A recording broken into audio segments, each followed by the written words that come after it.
PDN kena hack gede-gedean gitu kan. Siapa pelakunya, Win? Belum tentu tahu, mungkin lokal, mungkin juga internasional, tapi ini sudah kategori state of terrorism ya Pak ya. Ini subversion of state of terrorism, ini nggak main-main ini.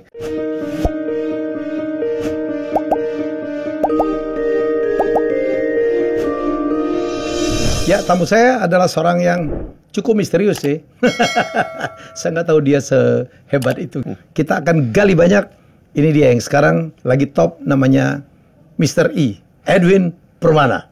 Terima kasih terus, Matur nuwun. Itu nama Whitehead itu dari mana sih? Kok IG lu Edwin Whitehead? Ada artinya? Ada artinya, jadi di dalam dunia cyber security itu ada black hat, ada white hat. Ini yang baik. Ini yang baik, ethical hackers ya. Jadi saya sama Edwin ini sudah cukup lama. Dia pernah ikut SEO Mastermind. Kemarin tadi saya Amerika, kita sempat lunch di SF ya? Iya, beberapa kali. Beberapa kali ya? Kita lunchnya itu diajak Pak Konjen di Union Square. Ya kan, Union Square. Betul. Union Square-nya udah sepi. Iya kan? Apa Saks Fifth Avenue-nya udah sepi. Ya. Masih betah, masih tinggal di situ. Masih saya kan saya ngantor di Cupertino. Jadi mungkin saya dan Pak Gita kurang affected lah gitu di bawah. Kalau yang ngantor di San Francisco ya sedap juga. Ini kan banyak bumps, banyak jarum-jarum itu bertabaran segala macam di mana-mana, dan city-nya doesn't care lah gitu. Macy tutup, Union Square tutup, semuanya tutup. Oh, itu benar-benar apa namanya, jadi kayak semacam fail state lah di city situ. Nggak kebayang ya, San Francisco ya, itu kan kota dengan the coolest summer in the world. Wah, summer aja masih keren gitu. Sekarang penuh dengan homeless. Banyak kriminal juga ya, Win ya? Banyak sekali kriminal karena law-nya itu terlalu liberal. Jadi orang-orang yang nyolong di bawah $1.000 harus nggak boleh dipersecute, nggak kena hakim, nggak kena. Karena polisi udah kewalahan. Polisi nggak boleh nangkep. Nggak boleh nangkep. Jadi kalau di San Francisco, saya di mata kepala saya sendiri. Jadi mereka masuk ke minimarketnya, supermarketnya, ngambil $500, keluar, itu nggak ada yang berani nyegah tuh. Oke, kita tinggalkan itu. Win, sekarang siapa dipanggil Menkominfo? Iya. Betul, kemarin saya dipanggil Menkominfo, dan saya ke Indonesia ini sebenarnya juga buat nolong apa yang bisa saya kerjakan, saya bisa tolong, saya ketolong. Dan sekarang negara kita lagi darurat karena data negara kita jebol tuh, Win ya. Betul. Saya melihat ini sebenarnya bukan suatu fenomena aja ya. Kita itu pernah kena hack tahun lalu juga kan. Yang BSI, Biorka, itu gede loh. Itu BSI itu ininya tawarannya $20 juta. Itu sengaja dihack orang? Disengaja hack orang. Dan ada beberapa account juga waktu tahun lalu yang bank BSI itu duitnya hilang gitu kan. Account-account yang inaktif diaktifin, terus duitnya ditransfer, dikuras gitu kan. Itu udah terjadi ya? Sudah terjadi tahun lalu. Tahun lalu gitu. Ya, BSI ya? Iya, BSI. Dan kejadian lagi, terulang lagi tahun ini. Dan secara maksimal PDN kena hack gede-gedean gitu kan. Siapa pelakunya, Win? Siapa pelakunya? Ya hacker yang lokal. Belum tentu tahu, mungkin lokal, mungkin juga internasional, tapi ini sudah kategori state of terrorism ya Pak ya. Ini subversion of state of terrorism, ini nggak main-main ini. Sebab yang diserang itu data center seluruh negeri, dan seluruh negeri itu down gitu. Dan orang-orang kayaknya seakan-akan cuek-cuek aja gitu kan. Seakan-akan nanti juga sembuh lagi, recover lagi gitu kan. Nggak biasa gitu. Nggak biasa, iya. Seakan-akan ada kebiasaan sebodoh teuing lah gitu. Sebodoh teuing itu karakternya. Padahal untuk kedaulatan digital itu suatu negara perlu dan harus melindungi data-data rakyatnya kan. Harus melindungi. Dan ini hackernya datang, ngejebol, udah gitu somehow secara misterius key-nya dibalikin, dipulangin secara misterius. Itu kan suatu kontroversi. Dan juga hacker ini seakan-akan oh ya kasih aja key-nya. Seakan-akan ada permainan gitu di belakangnya gitu. Seakan-akan. Dan ini nih seakan-akan ini nih sebenarnya suatu hal yang nggak terlalu sulit. Suatu yang tidak terlalu sulit lah. Misalnya Mas Helmi punya rumah, ya kan? Ada pintunya, ada gate-nya, ada segala macam kan, ada security kamera, ada satpam segala macam kan. Itu kan suatu security kan, security system. Seakan-akan kita itu di dunia digital itu gate-nya dibuka, kameranya dimatiin. Segitu bebasnya? Segitu bebasnya ya. Hackernya ya. Ya kalau dilihat hacker-hacker yang lain juga setuju. Sangat gampang untuk ngehack ke Indonesia ya. Segitu lemahnya pertahanan kita ya? Iya, karena ya itu attitude-nya tadi sebodoh teuing. Wow. Iya. Apa ya? Nggak peduli gitu? Nggak peduli, iya. Menganggap ini tidak penting? Iya, menganggap seakan-akan ya lewat saja begitu. Biasa aja gitu? Biasa aja, iya. Padahal kerugiannya kan besar sekali ya? Betul. Dan untuk di dunia internasional itu credibility negara kita turun loh. Itu bahaya sekali. Untuk di-respect sama negara-negara lain bahaya sekali. Kita perlu kedaulatan digital. Kedaulatan digital, oke. Kedaulatan digital itu penting. Dan ini suatu hal yang saya lihat bukan teknis sebenarnya. Bukan terlalu teknis. So? Ini lebih ke attitude ya. Lebih ke attitude sebodoh teuing. Attitude dari orang-orang yang mendapatkan amanah untuk mengamankan. Dari orang yang bekerja di bidang itu. Yes, orang yang bekerja di hal-hal ini seharusnya mereka kan mempunyai responsibility kan. Harusnya mereka tahu hal-hal ini. Misalnya seperti password. Passwordnya kalau seandainya di daerah-daerah itu mungkin bupati apa segala macam kan biasa orang kita punya sekretaris lah apa segala macam di-share, ditulis di meja admin dollar. Oh, seceroboh itu? Ya, seceroboh itu kan.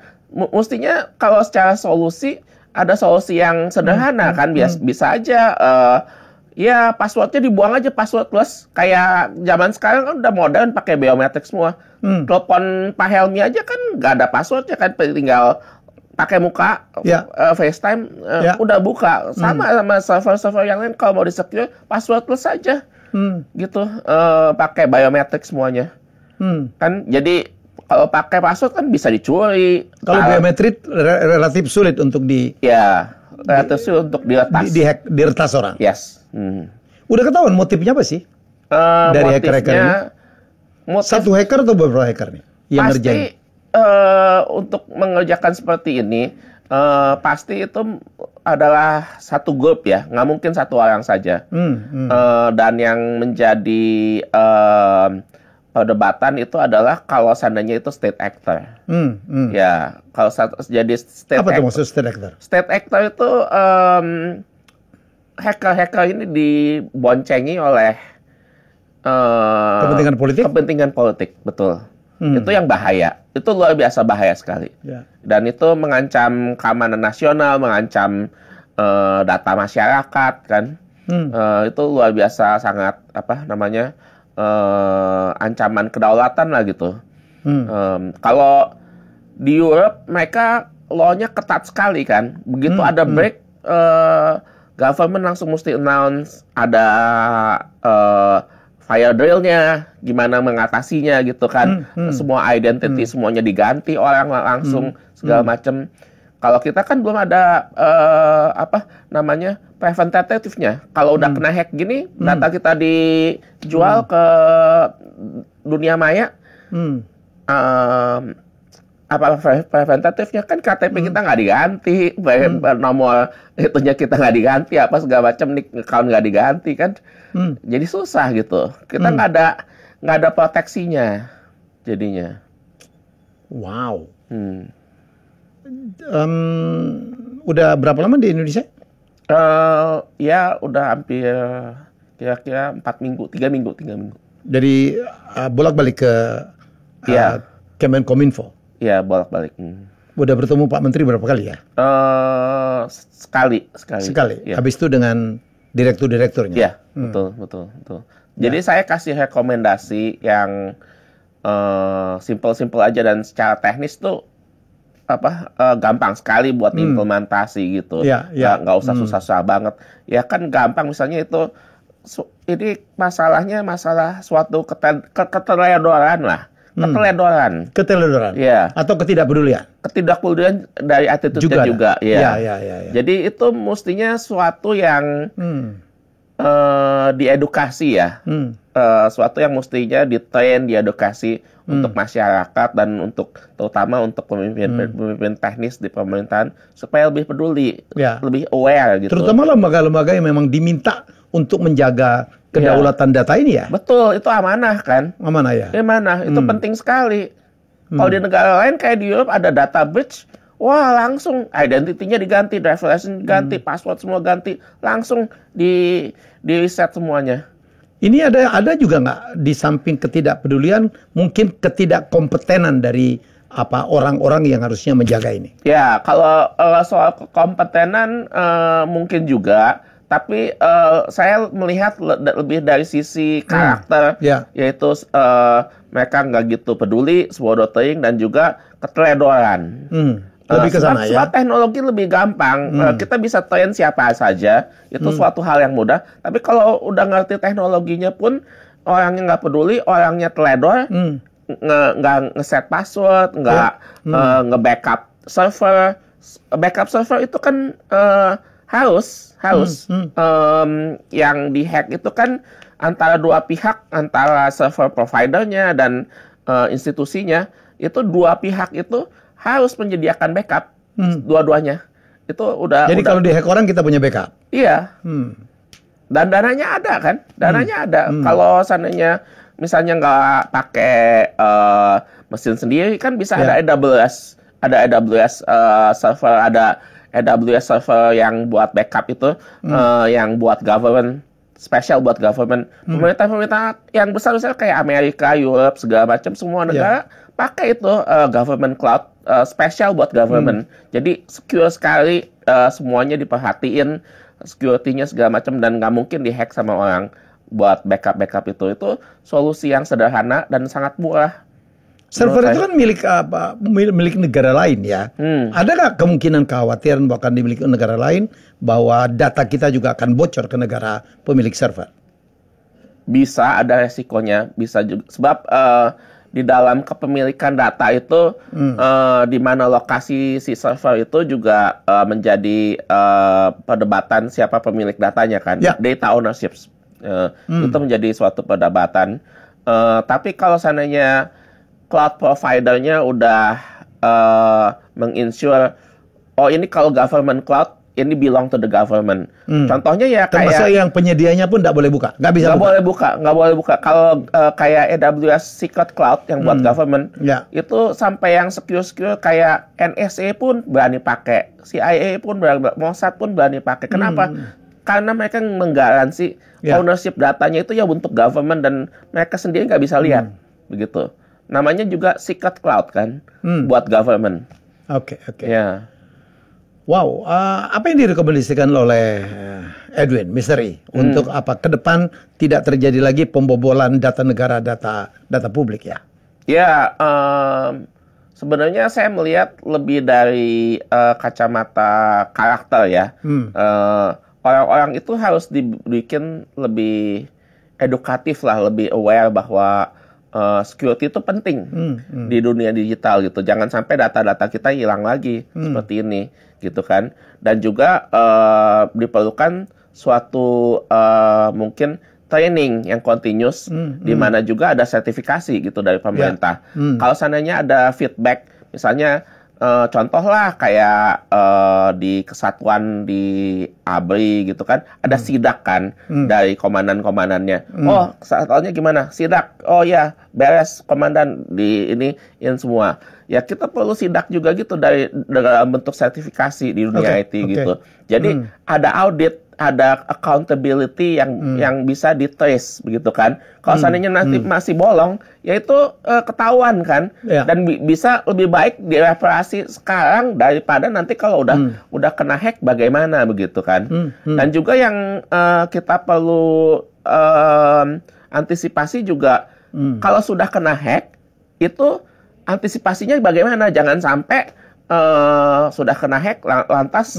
oh ya kita bayar aja deh gitu sama hacker. Jadi ada troubleshootingnya lah ya. Iya, ada stepnya, di mana bagaimana kita merespon sesuatu yang emergency.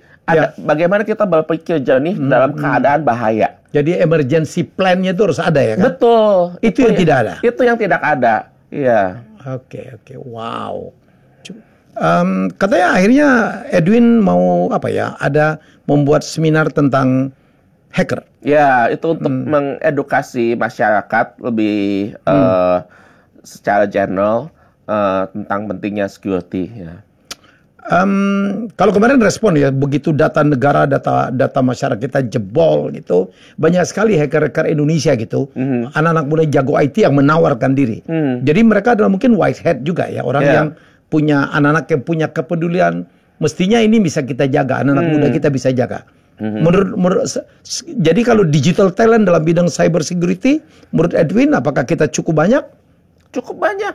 Dan bahkan hacker-hacker kita di belakang layar juga ada yang sampai di hire sama Pegasus behind the scene gitu kan, world class. Jadi world class ya? World class. Ya.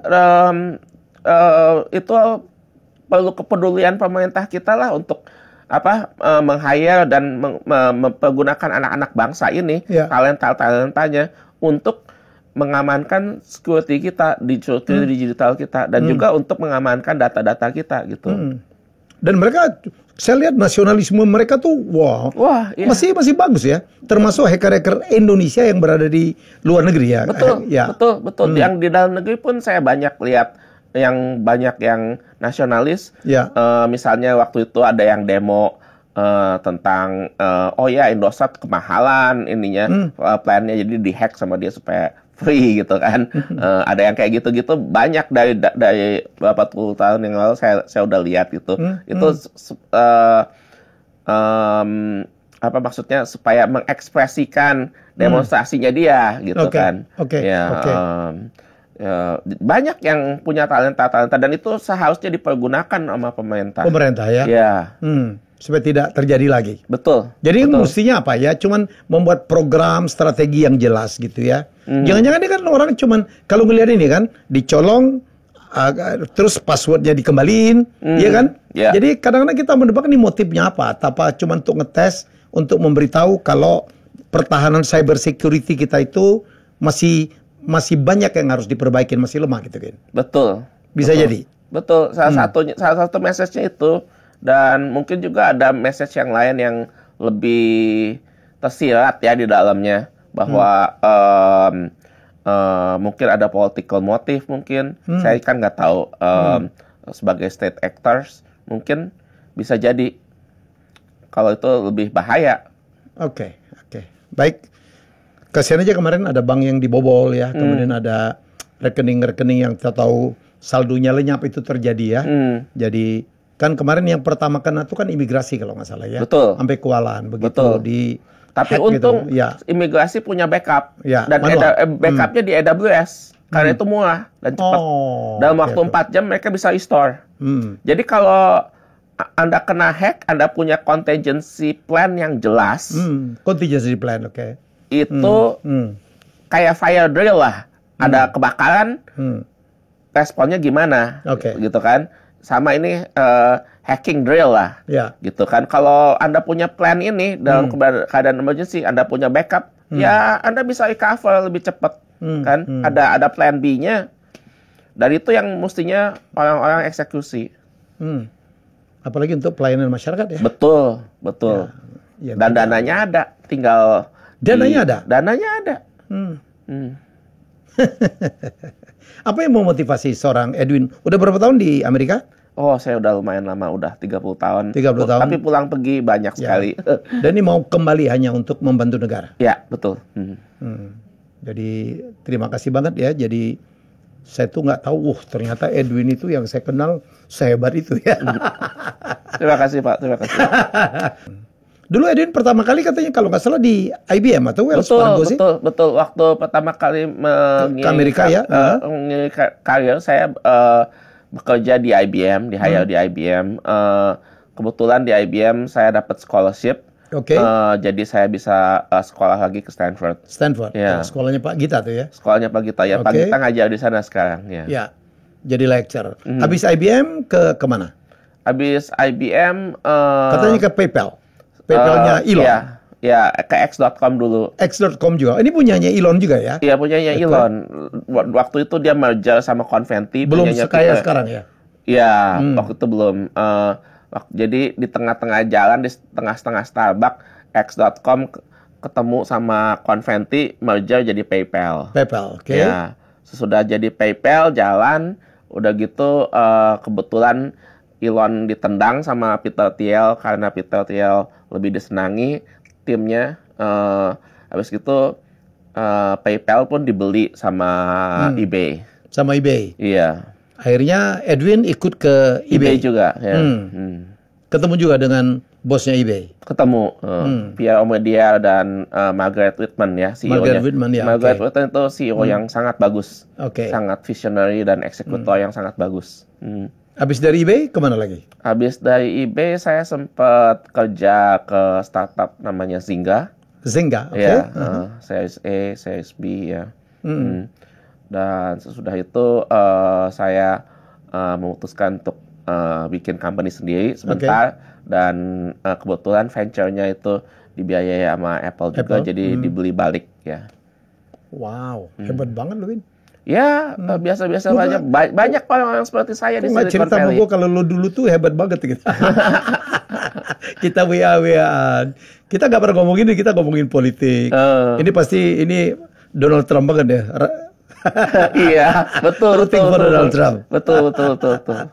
Oke, kita nggak ngomong politik dulu, kita kembali ke dunia startup Indonesia dan juga dunia startup luar. Jadi Edwin cukup panjang ya perjalanannya. Ya, kenapa banyak sekali startup yang gagal ya? Betul. Sebab dari dunia startup kan dari 1000 yang diterbitkan itu dari seed funding aja ke Series A aja paling yang survive cuma 100, cuma 10% kan. 10%, oke. Dan dari 100 itu visi mungkin cuman paling dari 10 itu akhirnya nanti dari seri A itu dari 10 itu 8 kira-kira fail, satu mungkin jalan dan satu lagi bisa jadi unicorn.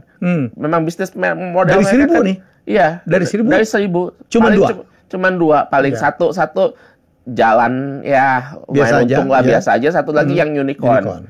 Dan itu ya memang susah untuk visikan. Apa penyebaban banyak kegagalannya? Mungkin foundernya terlalu cepat bermewah-mewah, flexing. Bisa jadi ya. Pesta-pesta. Ya. Bisa juga emang digenjot sama visinya untuk cari customer dengan bakar duit. Buang-buang duit, bakar duit ya. Sehingga pada sahamnya naik juga, valuasinya naik. Tapi juga mereka kelemahannya adalah mereka tidak mengetahui who is their customer. Ya kan? Dia acquire customer bakal duit aja, bakalnya kemana akhirnya duitnya ya ke Google, ke Facebook gitu kan, billion dollar acquire customer, tapi mereka nggak tahu siapa sih customernya yang sebenarnya. Mereka nggak dekat gitu, nggak karena agak fake ya, orang beli karena dikasih diskon, orang dibeli karena dikasih ongkir gratis gitu ya. Betul. Not real kebutuhan ya. Iya. Oh, jadi bukan di sini aja begitu ini ya? Bukan di sini aja, itu juga itu salah satu disease of startup ya, disease-nya, penyakitnya startup kayak gitu. Tapi sekarang saya pikir visi angel atau segala macam kan lebih hati-hati juga sekarang ya? Ya, karena udah kebakaran jenggot. Sekarang ini kan lagi ada shift kan, a great shift waktu shifting ya, geser. Waktu interest rate itu dinaikin dari 1% ke 5%, banyak company-company yang udah seri A, seri B, seri C itu yang untung kebakaran jenggot semua kan, valuasinya semuanya turun semua. Begitu interest rate-nya ini dari 1 ke 5% loh. Ya mereka kan fundingnya itu waktu di inject valuasinya kan waktu di zero. Yeah. Berbeda dengan 1%, berbeda juga dengan 5%. Begitu di 5%, itu optionnya para funder ini pada melorot semua. Karena mereka ada alternatif naruh di deposito atau apapun ya gitu ya. Iya. Karena tingkat bunga jadi naikin. Iya, dan juga valuation mereka otomatis optionnya itu underwater semua. Yeah. Kalau underwater ya ngapain dia kerja lagi? Ya kan? Akhirnya ini banyak ribuan company ini yang seri A, seri B, seri C ini banyak yang tutup kemarin abis interest rate dinaikin. Ada 10.000 company, ada 2023, 2024 ini. Dan anehnya saat ini ada suatu anomali, yaitu AI. AI itu kan hype kan. Suatu ada terobosan baru. Di terobosan baru ini kebetulan VC juga lagi inject duit. Jadinya founder-founder ini yang tutup company buka lagi shop buat AI. Ada mainan baru. Iya, mainan baru. Betul. Yang kita tidak tahu juga ujungnya kemana ya. Ada ChatGPT, ada apapun ya. Good and bad saya pikir ya. Good and bad ya. Iya. Kalau menurut pandangan Edwin, apakah memang ke depan kita AI akan menjadi sesuatu yang memang harus dilibatkan, dipakai? Kalau tidak, dia akan membuat orang-orang tidak pakai AI kalah? AI ini suatu disrupsi yang pasti yang sedang memang sudah waktunya untuk menjadi yang besar gitu. Untuk di Web3 ini AI, blockchain, ini semuanya distributed computing ini bakal jadi sesuatu yang besar ke depan. Dan banyak company-company di Web 2.0 yang raja-rajanya kemungkinan besar juga akan terdisrupsi. Contohnya yang kebakaran jenggot itu kemarin kan Google. Google kan search. Kalau udah ada ChatGPT, ngapain pakai Google lagi kan? Lebih lengkap. Mode-nya hilang. Gitu. Ada beberapa company yang udah kebakaran jenggot, mereka udah tahu. Mereka bisa tewas. Jadi mereka udah siap-siap terjun ke AI. Yang kedua juga di enterprise mungkin CRM ya, Salesforce.com juga udah siap-siap. CRM ya. Sebab ngapain lagi pakai CRM kan kalau udah ada ChatGPT, tinggal bilang aja, tinggal bikinin dong itu customer list gua, filterin, segmentasiin profilnya, segmentasiin gue punya customer, filterin terus gitu feedback lagi ke mereka update datanya. Dilaksanain kan sama WebGPT. Sama WebGPT bisa dikerjain semuanya. Buat apa lagi pakai CRM? Ya kan? Gila ya. Iya, disrupsi ini. Dan ini sudah terjadi. Dan ini sudah terjadi dan akan masa depannya mungkin AI ini sekarang teknologinya mungkin ada batu loncatan dengan LLM ini kan. ChatGPT Large Language Model ini ada batu loncatan. Tapinya juga sekarang mungkin masih mahal kan. Kayak kemarin ChatGPT itu untuk ngelatih datanya 1-2 terabyte saja perlu 150 juta. Jadi kan bakal duit banyak kan. Masih mahal. Sebab kan AI ini semuanya machine learning ini kan seperti otaknya itu semua sama, algoritmanya semua sama, tapinya knowledge-nya yang berbeda kan.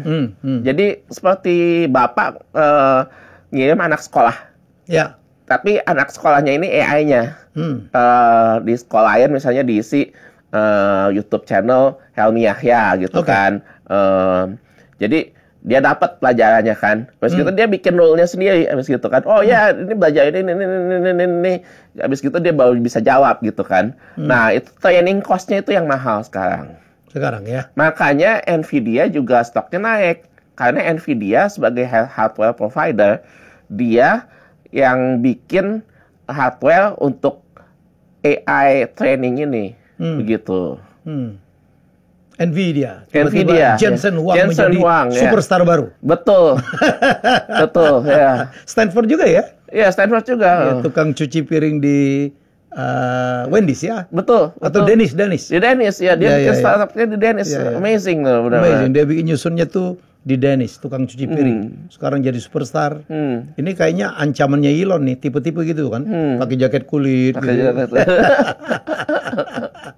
Menarik. Iya. Nvidia sekarang menjadi perusahaan yang paling bernilai di dunia, saya dengar ya. Iya. Ya, udah tembus berapa 1 triliun, 2 triliun itu. Iya. Dolar. Valuasi, ya. Wow. Jadi menarik, begitu cepat ya. Elon 10 tahun lalu tidak terkenal nama. Jensen Huang, saya baru dengar setahun terakhir. Tiba-tiba wood di atas. Iya. Karena ChatGPT di order sama CEO-nya Sam Altman. Kamu bikin ini buat kita. Ya udah kita bikin nih, pas saya ada produk ini dibikin. Wah, ternyata booming, semuanya order. Kalau dia order begitu kan semuanya juga order. Itu $1 billion loh ordernya, kayak Facebook spend, Google segala macam kan buat spending Nvidia H100 servernya kan itu cost-nya kan mahal sekali. Satu data dia mainnya satu data center. Benar-benar luar biasa sekali. Tiong-tiong itu Jensen Tiong ya. Kemarin dia pulang ke Taiwan, saya dengar disambut kayak rockstar aja ya. Iya. Satu stadion ya. Jadi kebanggaan warga Taiwan ya. Oke. Win, apa kabar Metaverse ya? Yang demikian hebat kemarin ya, sehingga seorang Mark Zuckerberg mengganti nama Facebook menjadi Meta. Apa kabar? Apa kabar? Oh ya, itu juga menjadi perdebatan di Silicon Valley sebab virtual reality sebenarnya salah satu future yang mau kita menuju ke sana kan. Ya. Contohnya Apple Vision kan. Ya. Kalau Pak Helmi pernah coba itu kan yang pakai Google. Ya. Ya, oke. Ya. Cuman dia kan augmented reality. Ya. Augmented ya, oke. Ya. Yang jadi perdebatan adalah di server side-nya itu server computer itu masih belum cukup untuk metaverse. Servernya kurang cukup. Ya. Mungkin dengan adanya AI chip ini mungkin compute-nya mungkin bakal akan lebih gampang catch up menutupin gap itu. Iya. Jadi masih ada harapan Meta ke depan. Masih ada harapan ya.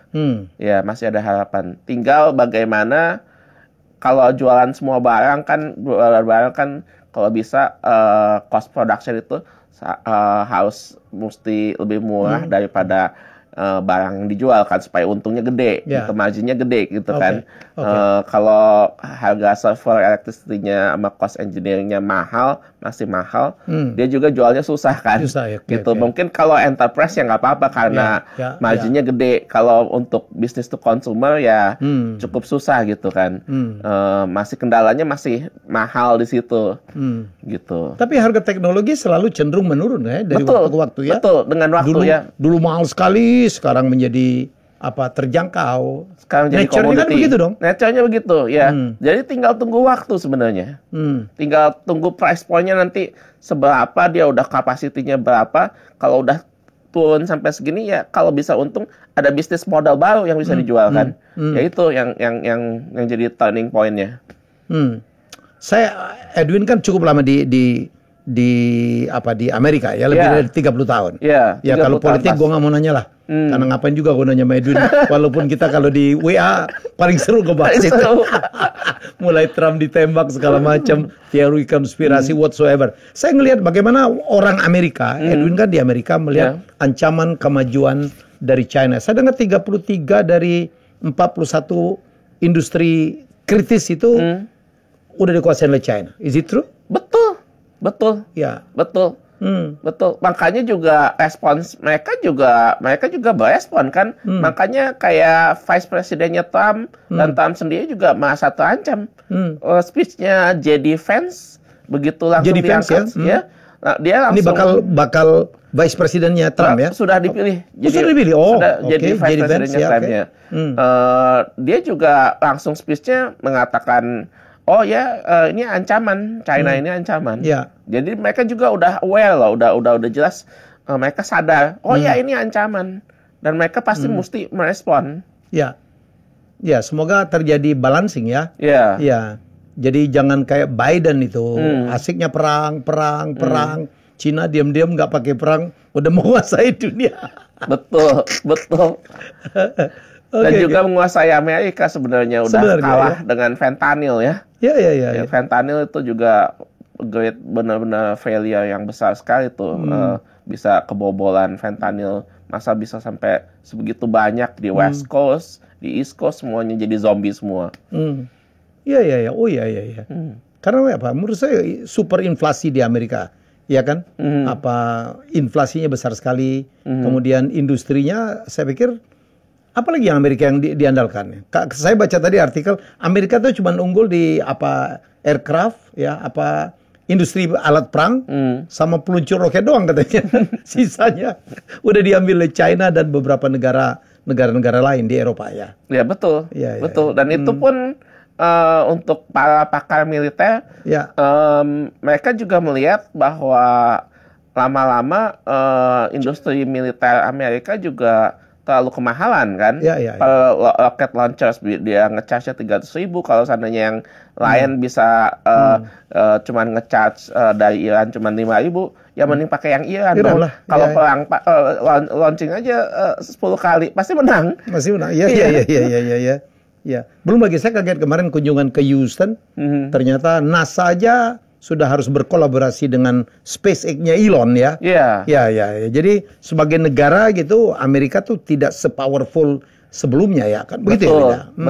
Betul. Amerika ini sedang mengalami yang namanya sunset ya. Sunset industry ya. Di mana debt-nya terlalu besar sekarang, 33 triliun dolar.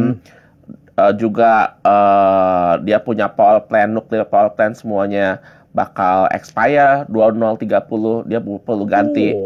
Kalau seandainya dia nggak bisa ganti, itu harga electricity bakal naik kan. Kalau harga electricity naik,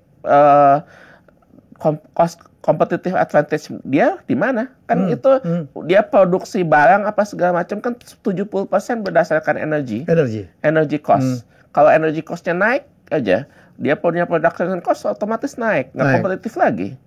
Ya, dia mesti berjuang untuk itu, berjuang melawan debt yang lagi out of control, 33 triliun, berjuang mudah-mudahan bisa bikin nuclear power plant diganti semuanya, gitu kan. Makanya kemungkinan besar Trump ini menang kemungkinan besar. Apalagi habis ditembak kemarin. Iya, habis ditembak. Kalau korban ditembak biasanya ratingnya langsung naik. Betul. Ya, Elon aja spend 45 million dollar per month ya untuk campaign untuk apa Donald Trump. Iya. Dia tuh kan tadinya Demokrat. Sekarang Demokrat bilioner ini pindah ke Republik. Pindah ke Demokrat, pindah ke Republik semuanya. Bayar ke Republik semuanya. Karena inilah gitu. Kalau saya memandang karena konglomerat itu kan pedagang ya. Iya, pedagang. Kalau apa Donald Trump itu kan make America great again in economy. Dia kan lapangan kerja menjadi banyak. Nah, Pak tua ini si Joe Biden kan beda lagi. Iya. Dia menunjukkan dominasinya melalui perang. Ya, jadi musuh tambah banyak, ya kan?